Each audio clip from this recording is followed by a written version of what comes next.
Uh, uh, Thanks so much, Amanda, and thanks to everyone for finding time to join us for today's discussion. And I believe it's going to be helpful to you. Again, just a reminder why we are doing this. So we do have different restoration practices that most of our entrepreneurs continue to actually embrace. And over the years, when we have actually been doing the land accelerator, so a lot of people have actually been willing to get to learn different approaches. And so what we decided for this particular cohort is to be able to pilot this peer-to-peer engagement, where we get to deep dive on certain topics regarding the different business approaches.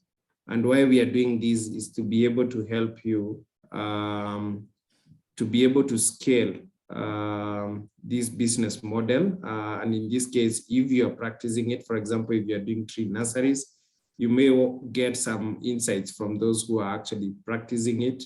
And equally, you may also want to share something innovative or something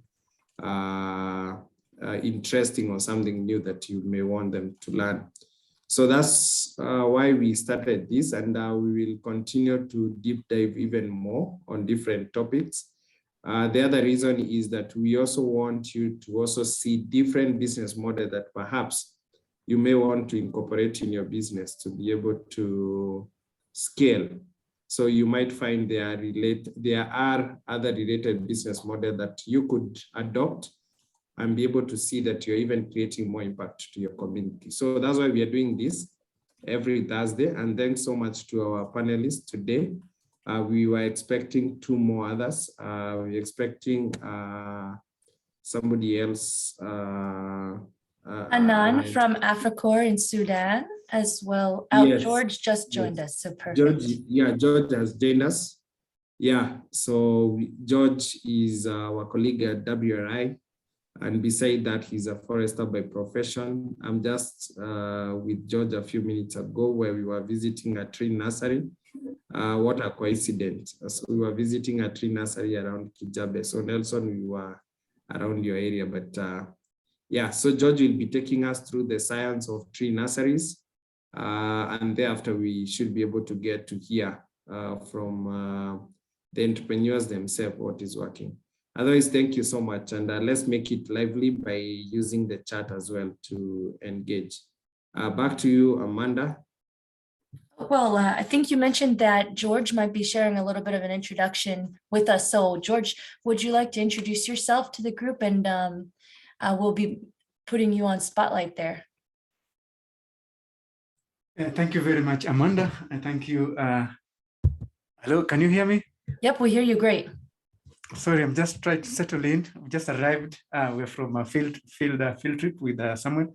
And so Amanda, Samuel, and colleagues in restoration, good afternoon, good evening, good morning. I don't know where you're listening from, but in Nairobi, Kenya, it's already... Où vous êtes, mais ici, en Nairobi. Yeah, as Samuel mentioned, my name is George Okwaro. I work with the World Resources Institute as a restoration associate. I lead our landscape restoration works here in Nairobi, in Kenya. And I'm glad to be part of this process, to share with you a little bit about the science of nursery management. And I don't know how many minutes do I have, Amanda? Oh, I don't know. Samuel, what do you think? We didn't really talk about minutes because we were thinking a panel discussion. So I mean, 10, it's up to you. Yeah. Tell us what you want to tell us. What do you think we should know? Yeah, what do you think we should know? Let's just get everybody on the same page. Thank you. I'm trying to figure out, I don't know, are you able to see my screen? Not yet. We will be, but not right at the moment. I must have missed something. Let me check. No, actually, I'm on Zoom. So Zoom works differently. So I need to check again. I need to check again and see how Zoom works. Just a second, just a second. There should just be a share Okay. screen option, and then, do you see the share screen option? Yes. Let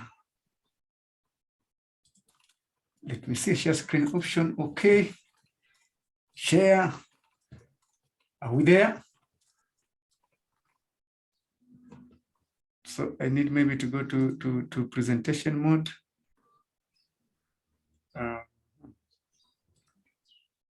Okay. Are you able to see my screen now? Yes. Great. So, ladies and gentlemen, I've just take you through in a nutshell what is nursery management. But I've run to apologize first and say nursery management is a whole unit that you actually will study in 3 weeks or so. And so I want to really summarize and just give you a very summarized practitioner sort of guide to what it entails. So I'll start with defining a nursery. And we define a nursery from a forest perspective as a place where planting materials such as seedlings, saplings, wordlings, and cuttings are raised, propagated, and multiplied under favorable conditions. This means this is a place where we can actually move from a seed up to 1 feet or 2 feet propagule or plantation material that we can now transplant into the field, or if it's a flowering plant, we put into the vessels or such like things. And so we take time to nurture this. We do some bit of operations in a controlled or what we call favorable conditions, means we can control some of these conditions. For example, sometimes we can subject this to control temperature, water, and other agents of growth. And that's why we say it's a place where we nurture plant material from seed to saplings, wordlings, and cuttings before they reach a certain stage where we can actually transfer them into the growing field. And maybe seedlings, I would want to say these are, when the seeds germinate, they get into a stage you call seedlings, or when the first leaves come up, we call them seedlings. So we continue nurturing them into quite a relatively bigger size. But then we need to put into consideration that these seedlings grow differently. Sometimes some of them will take a short period of time. Some of them will take 3 weeks, 1 month, 3 months, some of them even a year. For example, most of our indigenous trees like cedar, what we call the pencil cedar or Juniperus prosa, takes even 9 months in the nursery. And so those are the difference. Some of these saplings, propagation, some of these trees, we propagate them by saplings. We go and get wordlings from the forest. We start nurturing them in the nursery, and then they grow into saplings that will be about 5 or so meters. I mean, let's say about 3-4 feet. Mostly for ornamental trees or ceremonial trees, we're going to plant them as ceremonial sort of trees and stuff. So that's basically how we describe a nursery. And so I want just to give you a picture of a nursery layout. We say it varies in size. You can have 1 acre piece of land, 2 acres, or 1 hectare and stuff. But then you need to site this nursery in a manner that allows for a number of operations. For example, what I've just portrayed is sort of a layout that shows those polygons, the circles, or the circle DC, the rectangles A, B, and stuff. So A will stand for the shed that is required to shed the young seedlings once they've been potted into the Swazi beds. And then we have the seed sowing beds where we actually put now the young seedlings after they've just germinated. Seeds germinating into seedlings, we are transferring the seed beds. We have the soil storage because we need soil medium to allow a growth of these seedlings. We mix this soil mostly from forest with the compost, with sand, and such like things. We need seed beds where these seedlings will be growing. We must fence this nursery with a live fence. A live fence protects against wind, protects against invasion by even the domestic animals we keep and stuff. You need a store also to keep the nursery equipment, including the watering can, including jembes for that matter, including a panga or a machete, including quite a number of farm tools that we use here. We also need a pit latrine because we spend all our time there, a whole day, a week, a month and stuff. So it'd be important to have a pit latrine. But most importantly, again, we need a water tank to provide water. And so when you're setting a nursery, we need to look at the slope. It should be on a gentle or flat area. We need to look at the direction of the wind, and then we develop wind breaks, like I said, live fence. We need to put it at a place where there's adequate supply of water. And many times we raise a tank up so that water can flow in via gravities when you're doing a bit of watering.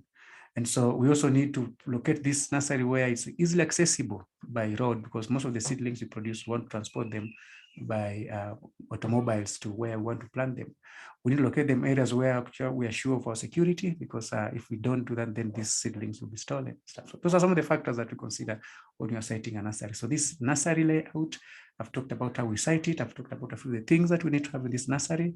I've just not talked about the seeds. Of these seeds, we'll get them from the next stage, probably get them from mother trees or seed stands. We buy them from certified seed producers, and the wildlings will get them from nearby forest, because they germinate under the shade of the mother trees. So we simply prickle them out and bring and nurture them in this nursery.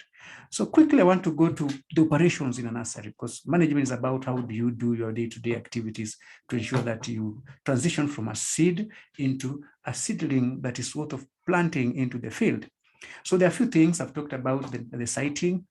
I'll talk about seed sowing bed, just to describe what seed sowing bed is. I'll talk about the nursery soil.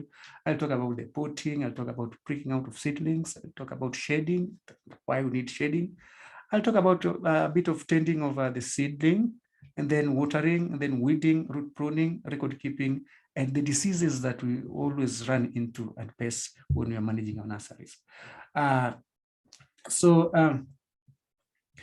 I've talked about siting. We know what we're supposed to do, the factors we need to consider when we're siting our nursery. I've talked about the level ground. I've talked about water availability, accessibility, wind, and soil. And so I want to imagine that now we are in this layout. So we are at point B. Those are seed sowing beds. So how does a seed sowing bed look like? It looks like this. It's mostly a raised. It can be raised ground or sunken. Sunken is about, you sink it down about 7 centimeters down, and then it allows for you now. Primarily, it comprises of gravel underneath, about 0.75 centimeters of gravel, and then followed by around 2.5 of sand, or 3 centimeters of sand. And it's in this sand that we plant the seed. And we say the seed should be covered by sand that is about 1.5 size of the seed that we're planting. And the purpose of this is just to allow for the seed to get water to germinate. And once it germinates now, especially we produce the first 2 leaves, then we're able to prickle it out and transfer it into a pot. So saying there are 3 methods of developing a seed sowing bed. One, you can sink it, I said about 0.7 centimeters down, and then you start with the gravel, add sand on top, coarse sand, then fine sand, then you level it nicely. You ensure that the sides clear off of any other potential soil that can be eroded into the sunken bed. And then you can easily plant in your seed material. The second one is where you use level ground, just level ground without raising or sinking it. But then again, you have to protect the sides from a potential erosion, protect by offcuts from timber, or even if you have a 1 sort of 2-inch sort of timber wood, make it into a square round, protect it nicely, and then you do the same, have gravel of around 0.75 centimeters, 7.5 centimeters, then have coarse sand of about 2 or 3 centimeters. Then on top, we'll have about 1.5 to 2 centimeters of fine sand. Protect the sides. I mean, just ensure that it's protected nicely, then you can plant again. The rest one is a bit raised off the ground. That's the third type of seed sowing bed. You raise it from the ground by up to, let's say, 15 centimeters, so that it's just off the ground completely. And then also you protect the sides and ensure that you're able to prickle in and plant the seed material.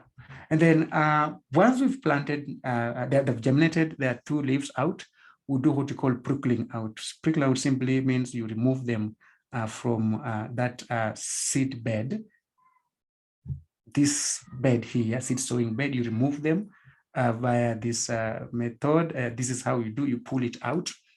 There are 2 leaves, like I mentioned, then the stem, hold it nicely like air. When you hold that air, is better than, actually it's recommended to do it at air. I mean, in a picture air, so that you pull them nicely. But before you do this, you need to water that seed bed nicely. Put plenty of water so that it's flogged, and then it's easy to pull them out. If you do like B, then you are destroying the seed.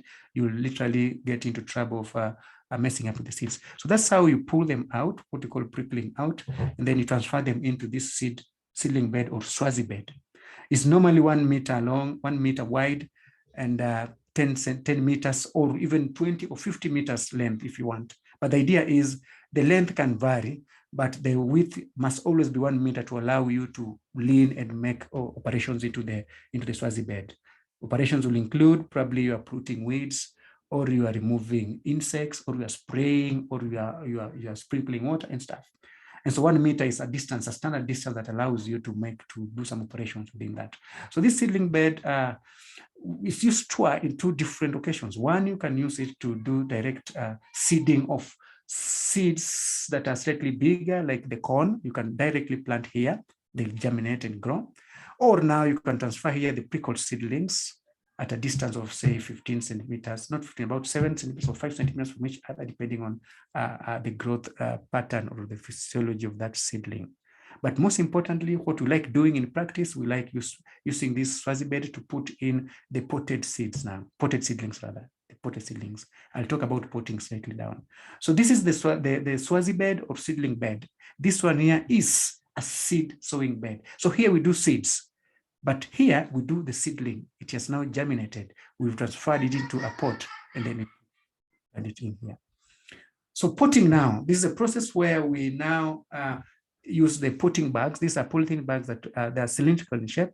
We put in soil, and this soil, like I said initially, it is a mixture of forest soil, compost, and sometimes sand.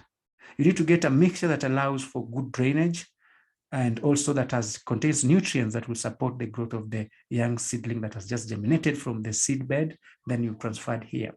In most cases, we use ones that it depends on the size and the physiology of this the seedling you're planting. For example, seedlings that grow into big trees, they grow very fast. For example, the likes of Buja ugandalensis, you'll have them now to use slightly bigger potting material. Let's say 20 centimeters in height and about diameter of about maybe 5 or 6 centimeters. But there was ones like, for example, the likes of Olea africana, the East African olive oil. We like using standard ones of 10 centimeters in height and about 2.5 to 3 centimeters in width. So we mix this soil nicely, and it depends the soil medium you have. If your soil type is more of clay, you need to introduce in more of sand so that you get a mix that allows for good drainage. It can actually have nutrients well, so that the roots can easily penetrate and be able to capture these nutrients very well. So we do this potting differently. We put in mixture of soil nicely. We then transfer them into these Swazi beds nicely. And then from there, now we introduce the prickled seedlings. This is how we do the prickling out. We pull air, B is wrong, we pull via air. And we said before we pull them like that, make sure that you've watered the seed bed very extensively so that it's like waterlogged. And remember, actually the medium we're growing in, what is in the seed bed is primarily sand. We said it's gravel, coarse sand, and fine sand. So when you water it nicely, it becomes easier to pull out this seedling in a process you're calling prickling out. Then you go and dimple out in the potted plant, in the pot now. Then you drop in the seedling, you cover with the grass. And when doing that, you need to do it in this manner. This air allows you for the seedlings roots to establish themselves as they go down. We know that normally it grows down, rather the taproot grows down like that. And so we need to give it more space. If we do it like in bean, then you are sort of limiting the growth of this fruit. So it becomes a bit difficult. The seedling will be stranded and it will be difficult for it to grow. Then eventually, either you'll get a poor seedling to struggle when you're transferring into the planting field, or alternatively, most of these roots will establish very fast, and then when you're doing a process called root pruning, you end up interfering with the root formation, and then the seedling will die. So that is pricking out. Quickly, I'll go to shading. Once you prickle these seedlings out, you transfer them into the pots, you put into the Swazi bed. You need to cover up because they're still young. Basically, depending on the biology of the seedling or the tree itself, it could be 2 weeks old, some of them be 6 months old, depending on dormancy and other variables. But then when you transfer in the Swazi bed, you need to cover so that you protect them and against the sun and reduce chances of evapotranspiration. And so it's moderated nicely like this as you continue watering them slowly. In other unique situations, when you can apply some bit of fertilizer, in some situations you can apply mycorrhiza to just support the growth, quick growth of these seedlings. So you nurture them nicely like this, keep watching, following up every day, monitoring. If there are weeds, you need to pull them out, and checking the water level so that the tubes are not waterlogged. Look at the drainage and stuff to ensure that it's working out very well. If you don't shed, then automatically the sun will dehydrate these seedlings, and then they will die, which is not why you invested into establishing this. So when they've grown, let's say, for example, to 2, 3, 4 months to a height that you feel like you want now to transplant them into the field, there's something we do is called root pruning. Root pruning is simply trying to manage the roots that have outgrown from the potting. And so we cut them with a knife. We can do it singly, like the left part of your screen. That means you take a knife, then you cut the roots. But then standard practice allows us to do what is in the right side of your hand. First, you do lateral root pruning, that is perpendicular or tangent to the side of the seedlings, like that. And then once you've done that, it means if the roots are growing laterally and then you've cut them, that you must use a pruning knife. And then once that is done, you do that like after 1 week, then you now change and start doing horizontally on the ground in tangent to the first operation. And this one you use now a root pruning wire. One person holds the other side and up on this side. So you do like a seesawing. So it cuts all the roots that might have gone beyond the size of this swazi bed, and probably they were established down. So you cut them like that. And this way you're preparing the seedling for transplanting into the field. So it means you cut off the roots so that when you want to now transfer these pots, it will be easy for you to remove them and carry them to your destination. So that's what we call root pruning. Quickly, I think my time is moving. I want to just talk about then what happens when you're doing this operation. This is a biological scenario area, sort of. We run into diseases and pests. And so we have diseases like dumping off caused by fungi, primarily rhizoctonia. We always interact with wilt. The leaves will just start wilting slowly. It's also caused by fungi. We sometimes have what we call leaf spot. We have those are the 3 common diseases that we'll run into in our nursery operations. But then we have pests that like ravaging our nurseries and destroying our seeds and seedlings. We have aphids. These are common aphids that we know. We have termites that always want to feed on dried leaf material or sticks within the nurseries, and once they finish them, they can easily interfere with the stems of this seedlings. We have leaf miner. It lives on the narrow side of the underside of the leaves. So they now burrow into the system of the leaves and they suck up the sap. In the long run, the leaves will die off. The same with the mites and many others. Depends where you are, depend the siting of your nursery and stuff. So those are sample of the diseases and the pests you run into when you are managing your nursery. But most importantly, we must keep records also. Just like in any venture, you need to do record keeping. 2 important records that you keep in a nursery setup. Number 1 is daily diary. In here you keep what you do, for example, how many seedlings were produced today, how many did you prick out, how many did you pot, how many died, how many survived, how many just records of what we do daily. Like I said, how many seedlings did you prick out today? How many seedlings did you transfer to the field? How many seedlings died in the process? If there's any disease and stuff, you need to take note of that in the daily diary. But the record book now allows you to look at a stock, the stock that you have. You planted how many, you bought like these kilograms of this species, let's say Solea africana. You put them in the nursery, in the seed bed first. 50% of them germinated, translating into 20,000. These 20,000, you've been able to transfer them into Swazi bed. They germinated well. So you have a record of the number of seedlings you planted per species and what is in stock, what died, what we've sold out, what has gone out and stuff. So this allows you to now to understand your production record, keep your production records, how much has been produced, how much has gone out, and if you've sold, then how much have you sold, how much have you made, if you made, what you have as proceeds from this work. So in a nutshell, these are the basic things that we do in our nursery operations. What we call nursery management. And that's why I'm saying it's something that we need 2 or 3 weeks to go, just try to summarize it in the best way possible, just give you a gist of what happens in nursery management and operations. Any questions?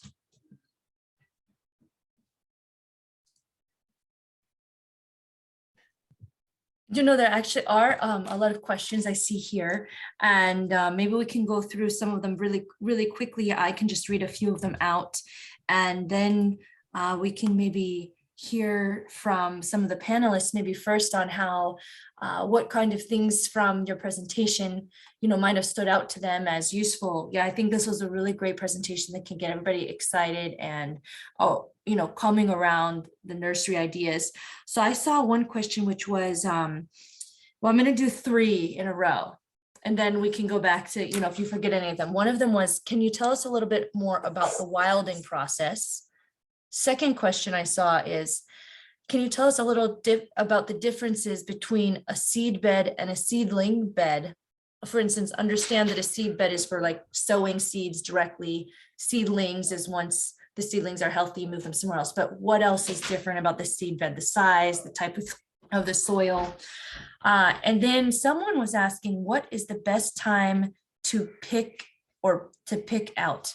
So those are some technical questions. I wonder if you'd want to take one of them first, second, or third, and I can always remind you what they are. I have them written here, George. Thank you so much for this great presentation. Oops, you're on mute right now. Thank you, Amanda. Thank you, colleagues in the restoration sector. I want to see how I can pick this question first, and Amanda will help me if I miss out on. I want to start with how do biological controls and the spread of seed. How do biological control the spread of pests and diseases? We've not been really able at our setup to establish very good biological control methods, because biologically you need to use what you call hosts, or rather some pests to support or to help in sort of reducing. Let me put it this way, in a very very easy way. We use a biological living component to be a natural enemy of another component, and that will reduce now the effectiveness of the other one, less of the pest being of harm to your nursery crops. Many different species come with different pests and diseases, and sometimes it's not easy to really get a natural enemy. So it's a bit difficult. We've not so far been able to get such, but then if we do that, it becomes a bit easy. What we like doing is like using organic methods. For example, we use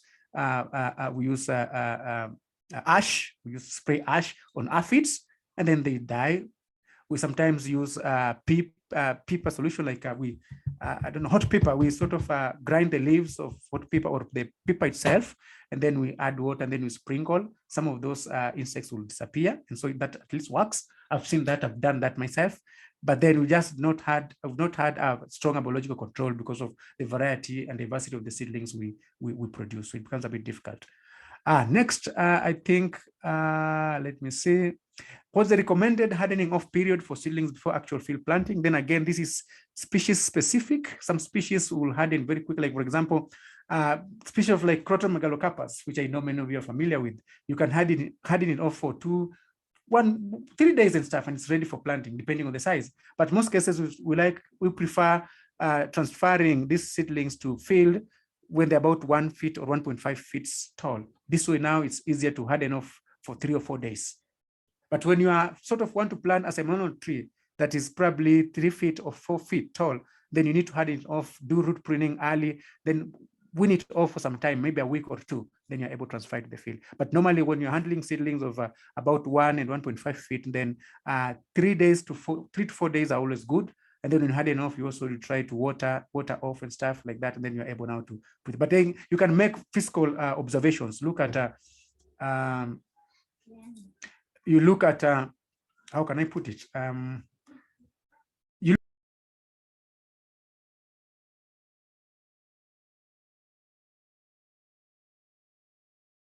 George, you went on I'm mute. still here. I was just switching off my light. It's a bit dark here.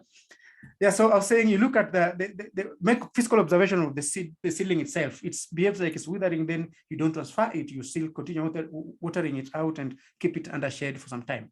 So next question is, yes, you'd like to visit my nursery. Fantastic. If you happen to visit Kenya, just let me know. I have one. I'm actually active in this restoration field.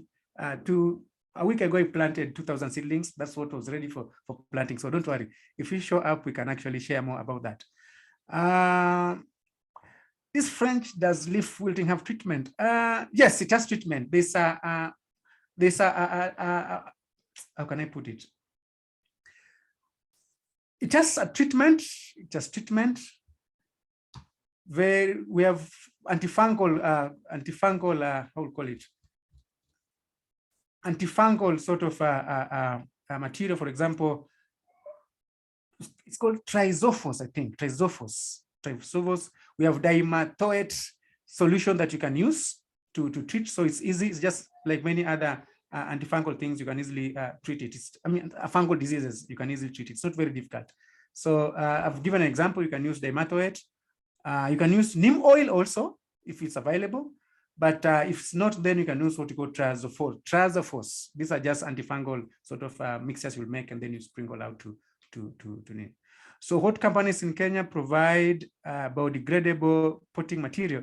It's a bit tricky right now. We tried with what they're calling this biodegradable polythanes, but it's not working because at the end of the day, they become microplastics, still hazardous.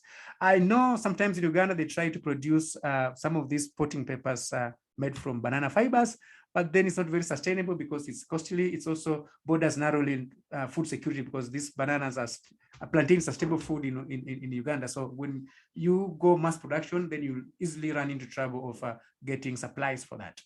Then is it advisable to use fertilizer to speed up growth? Yes, it's advisable. You can use fertilizer.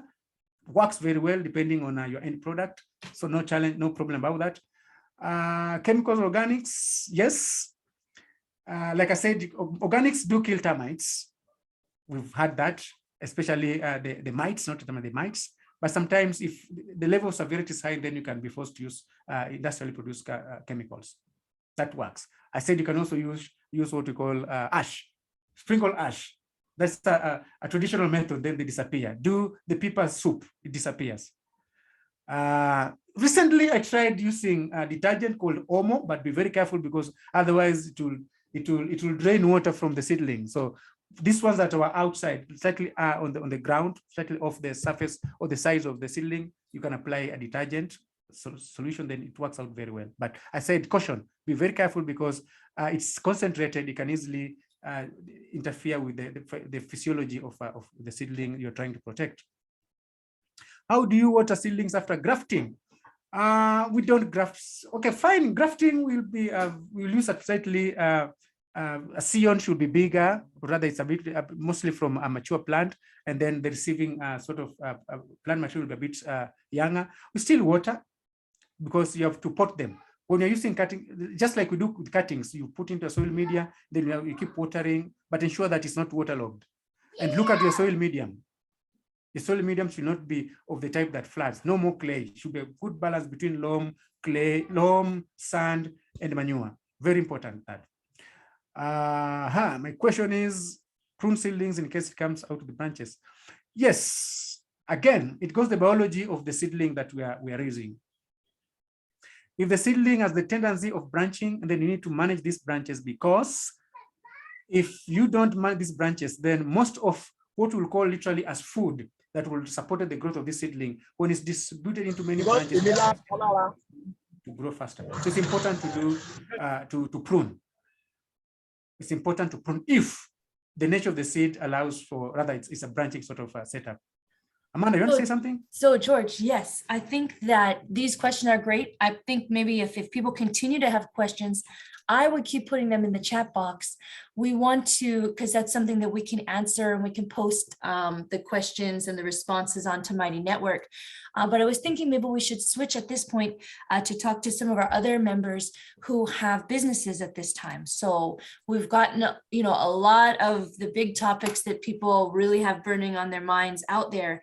And now we want to see what are some different business models around trees that we have represented on our panel today. So we'd like to welcome to the stage Max from Bondi, as well as Hanan from Africor. And let me see what that mute is. I have to mute that person, and Nelson as well. And I'd like to also bring I also like to bring Samuel to the stage as well so that we can start to hear some of the questions. But to get started, perhaps one by one from these three speakers, we can hear, perhaps first from Max, how did you get started in a tree-based business? And what is your business model today? Just in kind of a simple, I don't know, say take 2 minutes or something to share. Thank you, Amanda. And hi, everyone. Thank you, George, for this really clear presentation. Even if I have already, constructed many tree nurseries, it was really interesting to hear your ideas, your way of working. So our business model is globally to build tree nurseries in really enclaved regions, in the rural regions in Madagascar. It's been 3 years we are doing that. And then we share the seedlings to local farmers. So the farmers, they choose the species they want to plant because this is one of the main issue in Madagascar is that we made a lot of tree planting projects, but most of the time the variety didn't fit, the population's needs. So this is the local farmers who choose the species. We make them grow in our tree nurseries. And then when the rainy season comes, we share the seedlings to the farmers and plant them on their land. So this is our model. They do not pay it to us, but they give us a share of the harvest in the long run. So that is a way, to work together. It's not a gift, it's a collaboration. And we have done that project in 5 regions of Madagascar since now, with more than 300 different farmers. I thank you so much. And I mean, I really love a lot of things about this business model that I'm hearing. So a follow-up question I have for you is, how many different species of trees do you grow in the different regions around Madagascar?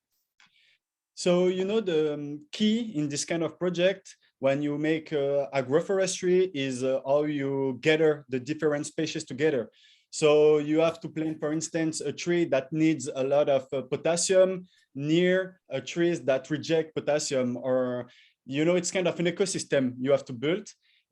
We mix a lot of species in every plot. So for instance, if you plant trees up on a hill, it won't be the same species that if you plant near a river. So since now we have planted 32 different species, because depending on the hydrology, depending on the farmer's need, depending on the region you plant them, it's all different species. So for now, 32 different species, and some are fruit trees, other are cash crops, or some are forestry trees. So really many varieties. That's really, really exciting. Thanks so much for sharing their introduction. Now I'd like to maybe introduce Nelson. Nelson, are you able to turn on your camera? And actually, I'd like Samuel. Samuel, could you introduce Nelson?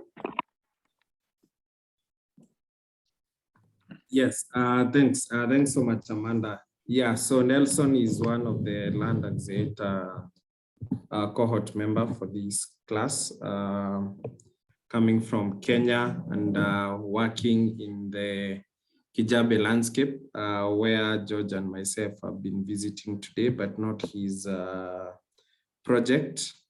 Yeah, so Nelson, perhaps you can share with us what you're doing in Kijabe.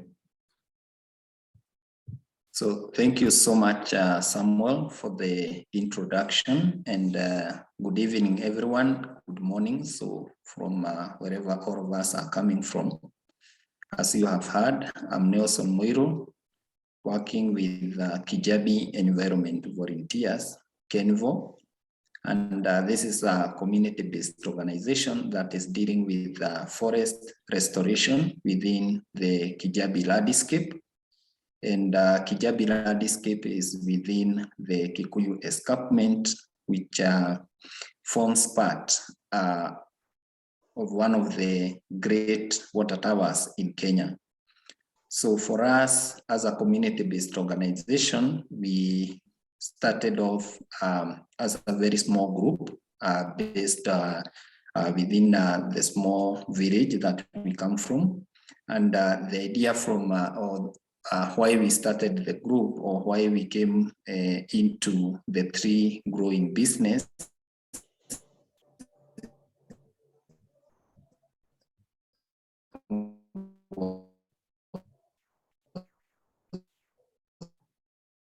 Yeah, Nelson, we seem to be losing you. Yes, I apologize. It's because, am I on? Yes, I just switched Yes, off your you're on. That's video fine. so you could continue on. Yes, we were hearing about maybe why you started your company. Sure. And again, I'm using my phone, so somebody was trying to call me. That's why maybe we got disconnected. So we started off because we wanted to bring to a stop the destruction that was taking place within the forest neighboring our community, in this case, Greater Forest. So we started off by creating awareness to the community on why the forest is important and why we need it intact. But then when we started off, we needed to tell the community, how do we continue or how do we sustainably bring back the forest? How do we bring back the forest that had already been destroyed back to its original state? That's how we started our tree nursery. Number one, to raise seedlings that we can be able to take back to the forest. And number two, as a way or an area to create awareness to the community on how to raise the seedlings. So our business model at the with the tree nursery is, number one, we would want to raise seedlings to plant back into the forest, and number two, to use it as a learning model for the community neighboring these forests. Today, Kenuvo works with about 8 forest communities where they come and learn how to establish their tree nurseries, where and also they learn about the various tree species that are viable within the various forests that they work in. I am glad that we had the opening remarks that Okwaro took us through, and he gave a very detailed breakdown of the way you start the tree nursery and some of the things that you require. And I would just want to mention that it's very important to know what kind of tree species will you be able to raise in your tree nurseries. And this is basically determined by the kind of a forest you are restoring. For example, within Kijabira district, we have 2 ecological zones. So we have one part that is within or approaching the Rift Valley, while the rest of the part is on the upper side of the escarpments. We have we have different varieties of trees that will grow in these 2 regions. And it is at the nursery where you determine which kind of trees you'll be able to raise them at those tree nurseries. And then depending on the size of land that you have, this also will be determine the kind of a tree nursery you'll be able to manage. The availability of the materials that Okwaro mentioned is also another part that you would need to consider. And then who are your target clients? For example, in this case at Greater, our direct client are the forests that we are restoring. So ours may not be necessarily for business, but then for the livelihood aspect of the community, we teach them how to establish their tree nurseries at their own farm level so that the tree seedlings can be bought from them to take back to the forests. So in as much as we have a tree nursery,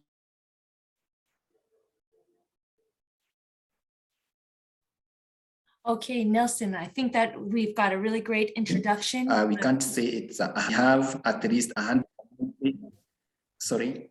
Oh, yes, you had went on mute for a second, but I think we've got a really great chance to hear about your business because we should switch to Hanan as well, so then we can have a few more questions for you. So I definitely hear that you're using your area as a community teaching zone as well as a place to seed the forest. Do you know, one follow-up question for you, Sure. since you've started, do you know of any of the communities that have launched their own nurseries actually? Yes, we have, because we work with about 8 communities within the catchment area. And in each of these community, we have a tree nursery already established. So Wow. we can pride ourselves to say that we've been able to replicate, or our efforts have been replicated in other areas within the bigger landscape in Kiambu. So I Thank think you. this shows the power of the communities to actually replicate and scale trees, because the truth is the trees are probably, depending on where you live, like the potential demand for trees is, not even being close to being met. So communities can start to grow their own, and a lot more people can even, prosper from this business model. So this sounds very exciting. I Yes. wonder if we could pass to Hanan now. Hanan, you are from the great country of Sudan. And I don't know, I must have spoken with you on the phone, but it was a while. If you prefer, you may speak in English or French, but we just want to hear a little bit about your business model. What kind of trees are you growing, and what are your nurseries like? Let me see, is Hanan here still? Yeah, he's here. Hanan, will you be able to speak and perhaps turn on your camera?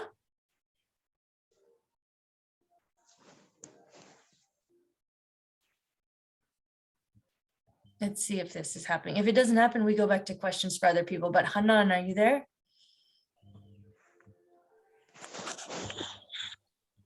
Yes. Yeah, hello everyone. We're not seeing your face so much. So if you scoot over a little bit. Oh, hello. Hello. If you scoot on your couch a little to the right, maybe we will see your face.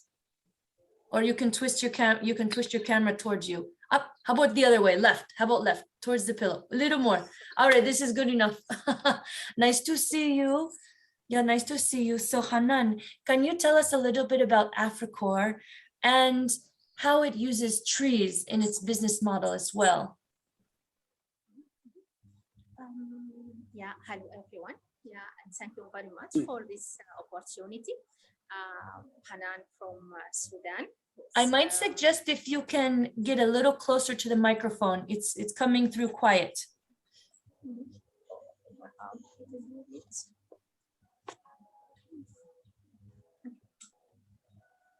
Okay, it's good. Yeah, it's better. Yes. Okay. Africor is an agribusiness company practicing business model that has a strong focus on community and sustainability. So I would like to say, to sustainable production lead to sustainable sales, and to achieve this, the land being foundation commodity in agriculture need to be productive. Africor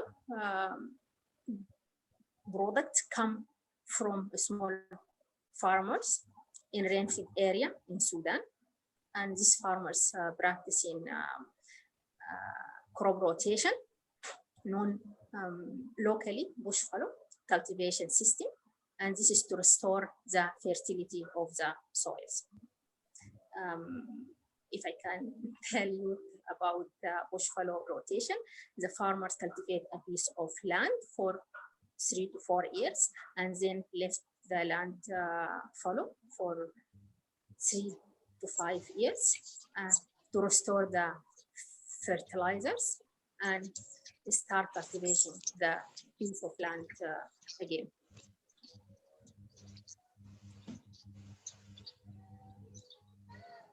And Hanan, for you, what types of trees is Africor growing? To enhance the capacity and increase productivity of Yes, what kind of trees? Mhm. Acacia, we choose acacia trees, and Africorp planted around 30,000 trees.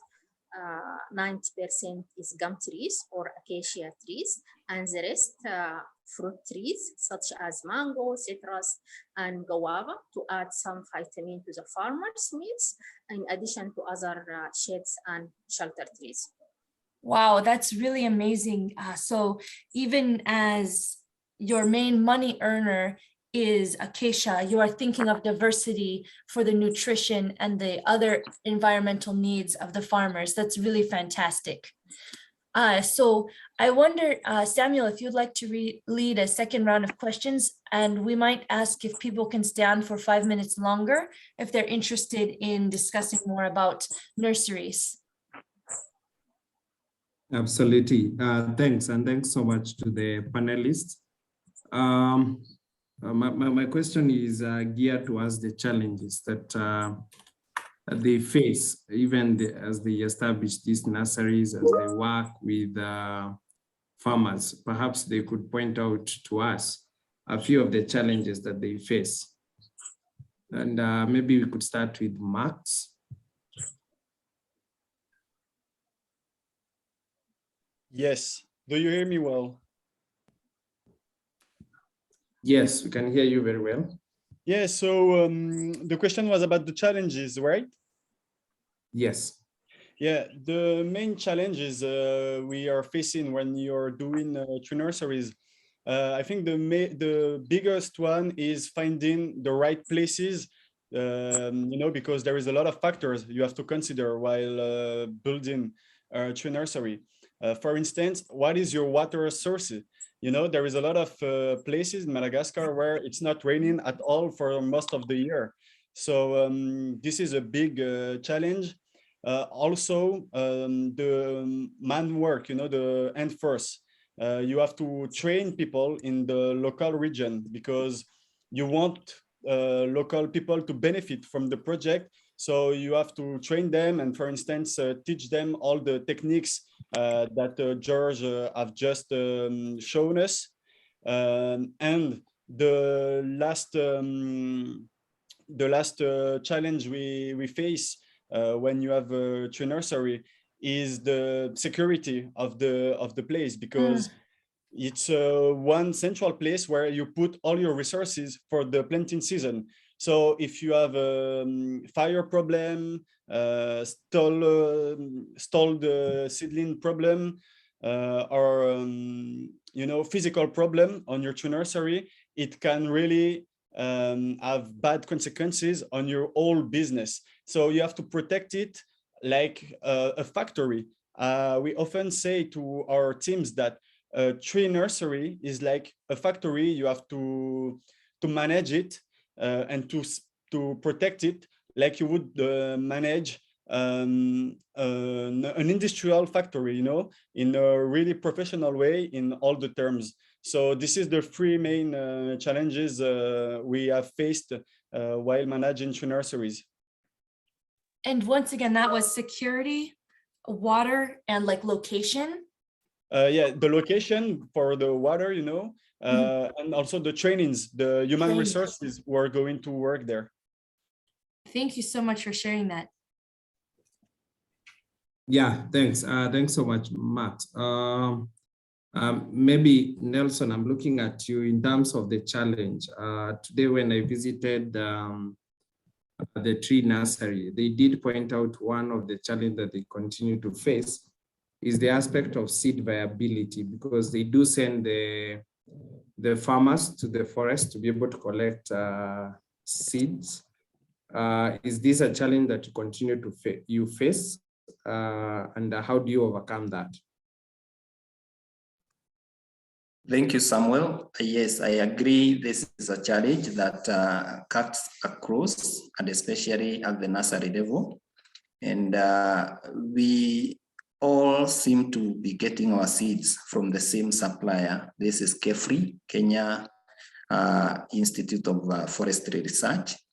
And it has been a challenge that once we get seeds from them, some of them are not as viable to germinate, or maybe they are not working well within our nurseries. So how we try to overcome this is to do the wilding. And for the wilding, we need to have it right, so that we are able to collect the saplings at the right size and at the right age that can be able to survive once we bring them to our nurseries. It also depends with the kind of expertise that you have at the tree nursery.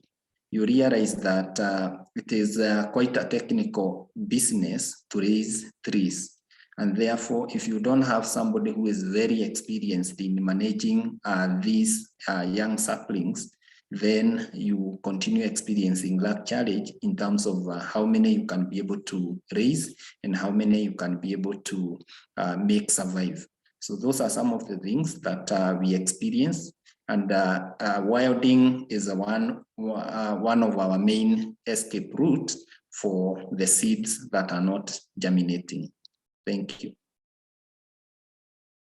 Yeah, thanks. And something I learned in terms of getting to know whether the seed is good, we were told that you soak them into the water. The ones that float are not good, and the one that sink are actually good. Something that I learned today, I didn't know.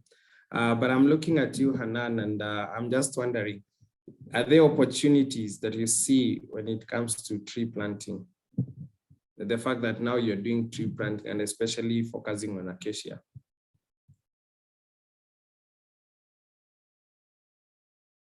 Samuel, can you say the question one more time? I'm not sure I got it. Yes, there was a question around whether somebody do make money through this activity, and I'm coining that to ask Hanan whether there is opportunity in tree business, and she's free to focus on the acacia that she's planting. Yeah, Hanan. Then your question is how to make the money from this all.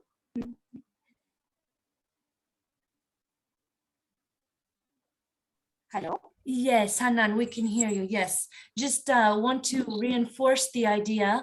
The question from the audience member was, how is this tree business even making money? So we wanted to hear is, do you find a profit with your company, and how do you find the revenues? Okay.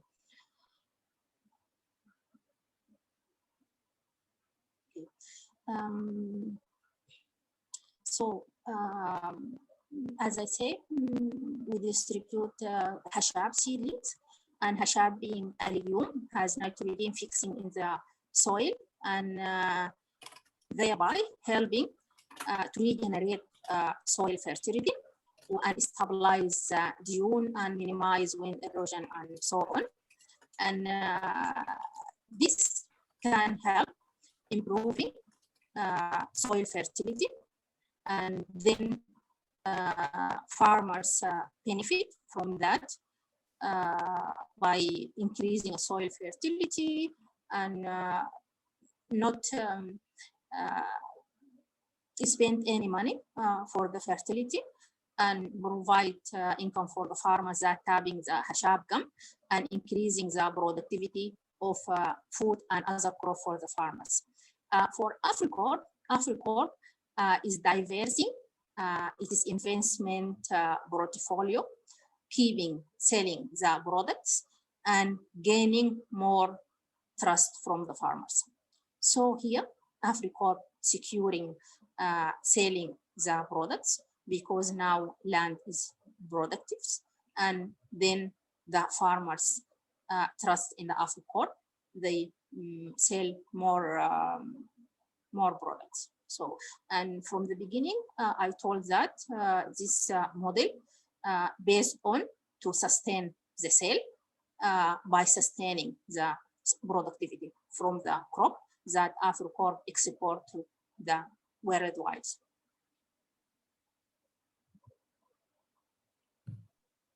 Thanks so much, Hanan, for for sharing that with us. Maybe my last round of question now, which should be brief. There's always the question around monitoring, because I do believe that planting a tree is one thing and growing a tree is another thing. And I'm looking at Nelson and Max. So how do you monitor to ensure that we are growing trees rather than planting trees? Briefly because of time, and then back to you, Amanda. Thank you, Samuel. Can I answer first? It's Max. Yes, please do. Okay, so how do we monitor trees? Like, as you said, planting the tree in itself is like 1% of the job, you know. Most of the job is the preparation, is how you choose the seedlings, how you choose the species, the work you do with the soil analysis, and of course, the monitoring. So what we do in each project, we have a monitoring officer, whose job is to go on every plot, and he has a sheet of many information you have to gather, of data you have to gather. The survival rate, the presence of disease, the harvest, the last monitor. So that is one thing. And then we gather all the data at the headquarters. We also take each trees in picture and stock it on the blockchain to have more transparency with our partners. So we have many applications depending of the partners where we stock the pictures, and you have the geolocalization, you have the farmers who own the land. You can have many kind of data on this blockchain application. And last but not least, we are doing a satellite imagery follow-up, you know, to monitor the evolution of biomass, the presence of disease or not in the field. So monitoring is for us the most important thing if you want to have impact both on the environmental, social, and economic aspect. Thank you. Yeah, thanks. Nelson, maybe briefly. Yeah, thank you so much. Just to and especially on the part of the technology, until recently, we've been using what we call community and partners monitoring technique. And this is where once we raise the seedlings and plant them in the restoration sites, we do head counts of the trees that we are planting. And then along the way, along the growth path, we are able to do head counts at intervals. For example, maybe at half an year, and then after an year. And then this way, we are able to tell how many trees are surviving and how many are not. And then we are able to plan on how to replace if there are any dead ones. Again, we also do the site visits that will enable us to capture what is the changes that we are experiencing within the sites that we have planted. One of the good things that we are embracing at our area is because we are engaging tree growing in areas where we involve the community cultivating in forested areas. This way, the community are able to maintain the trees while taking care of their crops within the sites that we have planted. Recently, we are now adopting the technology, the aspect of technology, where we capture photos of trees or sites before restoration efforts and throughout the growth path. And then we are able to see the differences that the tree growing exercises are making within the sites. Thank you. Yeah, thanks so much. Very insightful conversation. Maybe back to you, Amanda. I see we 7 minutes past time. So back to you. Okay, that's perfect. Well, thank you guys so much for joining us. Samuel had a really great idea, I think, which is on our next Tuesday class, when we join in, we can continue this topic a little bit. So if if Max or Hanan or Nelson will be there to continue to answer questions or share anything. We would really love for people to continue the question around nurseries as we can network in the morning, perhaps even based on their availability or interest, we can do a small group on Tuesday. So join us at 6 p.m. sharp if you want to be a part of learning more about nurseries.